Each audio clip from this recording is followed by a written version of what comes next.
వచ్చాక మళ్ళీ రెండో మాట విసిరైపోతే మళ్ళీ రెండో మాట దూరాడు. దూరితే భీముడు మరణించాడు అనుకున్నారు. ఆయనకి వైష్ణవాస్త్రము అని ఒక గొప్ప శక్తి, అది భూదేవి అడిగింది. నరకాసురుడు మరణించిన తరువాత ఈ భగదత్తుడు నరకాసురుడి కొడుకు ఉంటే నువ్వు ఇతనిని అనుగ్రహించు అంటే వైష్ణవ సంబంధమైనటువంటి శక్తినిచ్చాడు. ఇచ్చి కృష్ణ పరమాత్మ ఇది నీ దగ్గర ఎంతకాలం ఉంటుందో అంతకాలము నువ్వు దుర్నిరీక్షుడవు అని చెప్పాడు. అర్జునుడంతటి వాడితో ఉత్తర దిక్కుకు వెళ్ళినప్పుడు ఇంచుమించు 8 రోజులు యుద్ధం చేశాడు.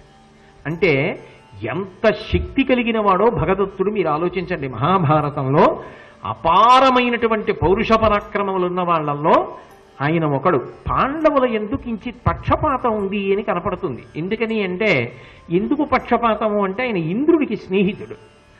ఆయన ఎక్కిన ఏనుగు కూడా ఐరావత సంబంధమైనటువంటి ఏనుగు. అందుకే ఆ ఏనుగు